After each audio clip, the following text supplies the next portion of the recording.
Hello and welcome to English That Sticks. This is the first class of the low intermediate level. Each class is divided into 4 different tracks. Each track is very different.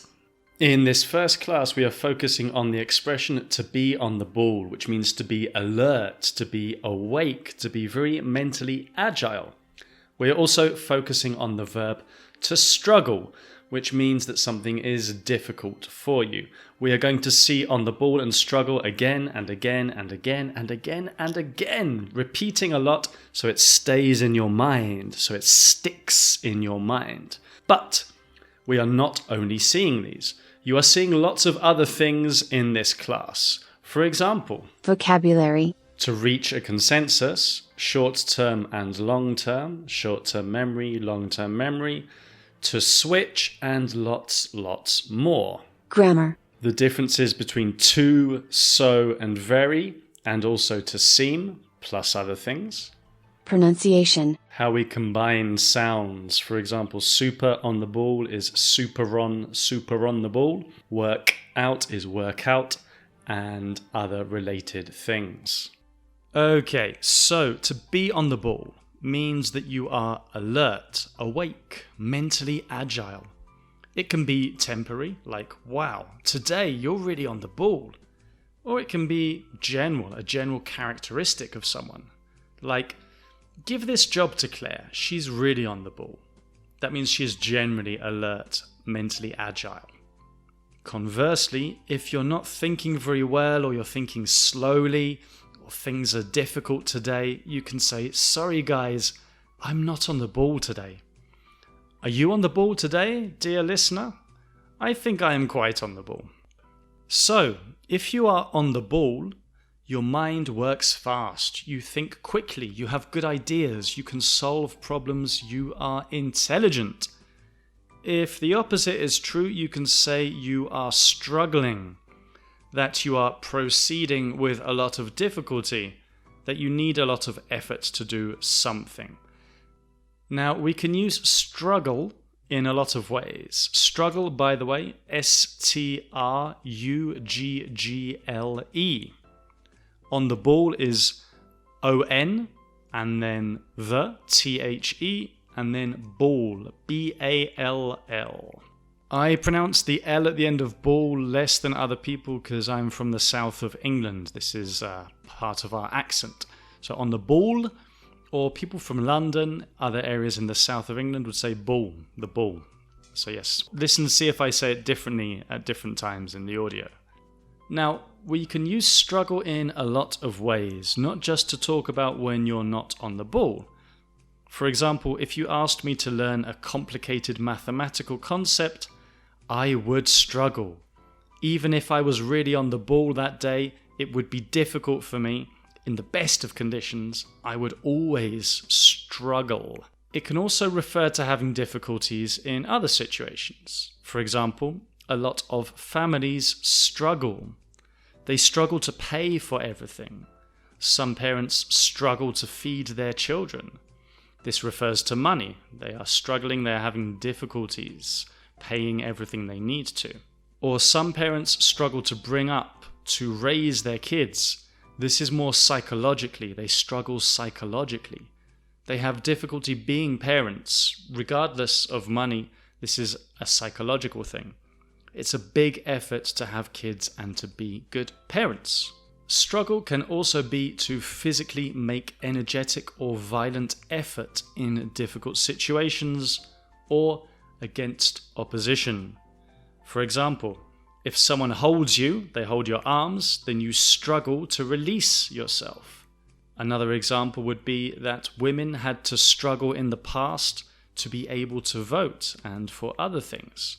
Lots of people all over the world struggle against oppression, injustice, and other problems.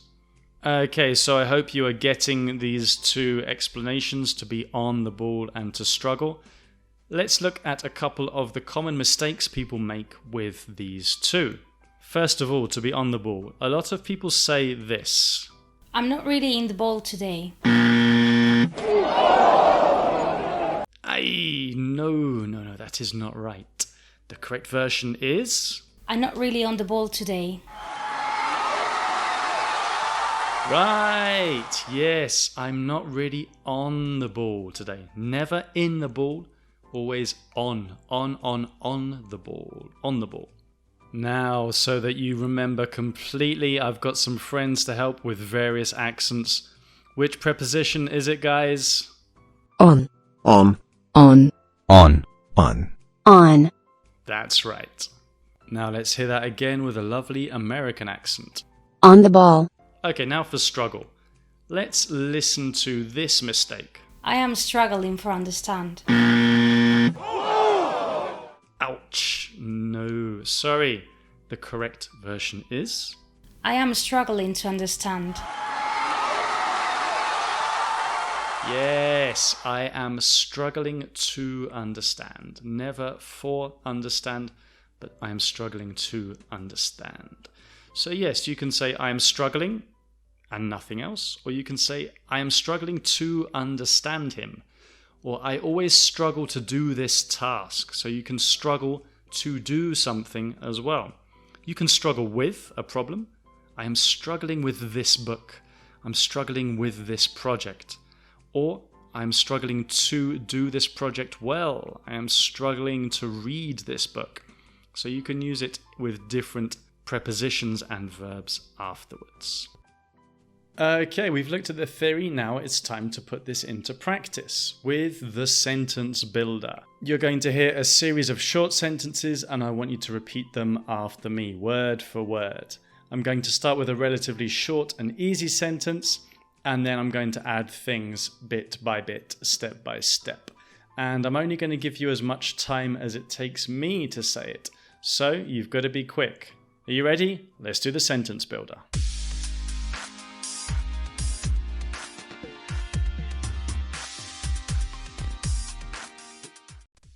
Right, first with on the ball. Repeat after me. I'm not on the ball. I'm not on the ball today.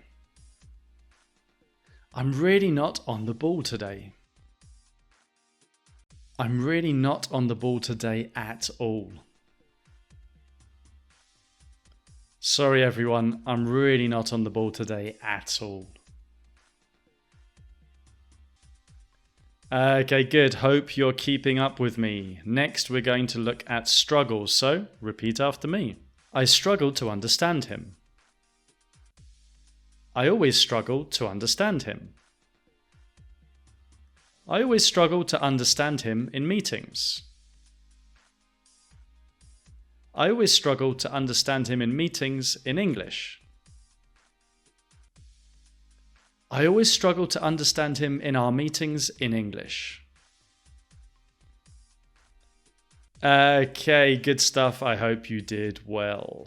We're going to move on and do something else now. Right, we're going to look at some examples now. So I'm going to give you a series of examples of both. I will leave a short gap afterwards. So if you want to repeat, I recommend pausing the track and trying to repeat. If you don't want to repeat, then no problem. So let's look at some examples. Some examples. Okay, first some examples in the present. He isn't really on the ball this week. What's wrong with him? I'm struggling with this project. Or I'm struggling on this project. She never struggles with clients. She's amazing. I need you to be on the ball for this presentation. Now some examples in the past. The boss wasn't on the ball yesterday. I think he struggled to understand the presentation. He's been struggling with depression for years. I haven't really been on the ball lately. Okay, good work. We are almost there. Let's finish with some examples looking at the future. We're going to struggle to finish on time. If you don't work together, you're going to struggle. She will need to be on the ball tomorrow for her interview. Are you going to be more on the ball tomorrow? You're a disaster today. Okay, there you are. That is the introduction to on the ball and to struggle. If you are struggling to understand, then I recommend either listening to this again or continuing. The next track is a conversation, a very natural, quite challenging conversation between two native speakers, and then an analysis afterwards to look at the more interesting, useful, and difficult things. And in the conversation, on the ball and struggle will be repeated lots and lots of times. So guys, keep listening. Let's see if this English sticks.